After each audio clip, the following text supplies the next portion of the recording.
नमस्कार नमस्कार my dear friends. आइए बात करते हैं कि एक छोटा सा बच्चा था। एक छोटा लड़का था जिसके दिमाग में एक सवाल आया और उस सवाल का जो जवाब था उनके माता पिता भी सरल शब्दों में नहीं दे पा रहे थे। एक दिन जो है रमण महर्षि के आश्रम में सारा परिवार गया घूमने के लिए। जब वहाँ पर पहुँचा तो उस बच्चे ने रमण महर्षि के सामने भी अपना वो सवाल रख दिया। उन्होंने कहा, गुरुजी, ये ध्यान क्या है? गुरुजी हल्का सा मुस्कुराए और मुस्कुराने के बाद उन्होंने कहा, अपने जो सेवक थे उनसे कहा कि बेटे के बच्चे के लिए जो है डोसा लाया जाए।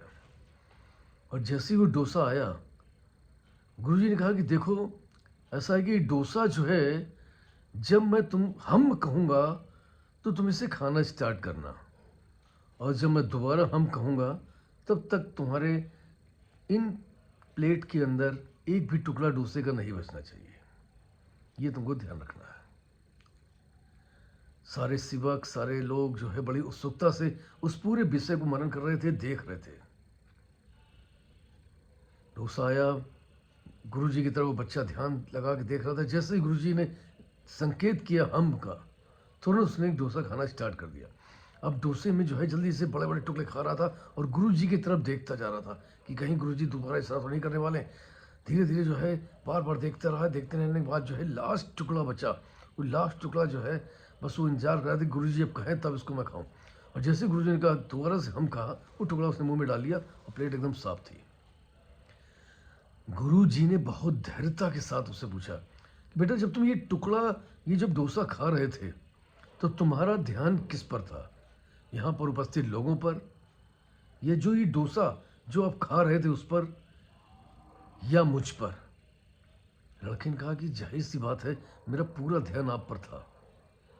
ये डोसा तो मैं इसी खाता जा रहा था। बस गुरुजी ने कहा, इसे ही ध्यान समझ सकते हो। और अपनी दिनचर्या की लाइफ में ये हम जो है जन्म और मृत्यु का एक गैप है, जन्म से लेकर मृत्यु तक का।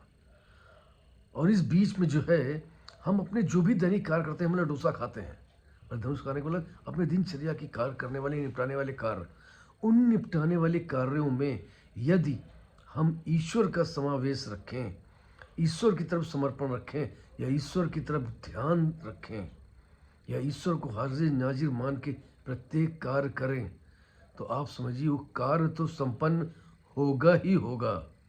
साथ जो है आपके कार्यों में सरलता आएगी।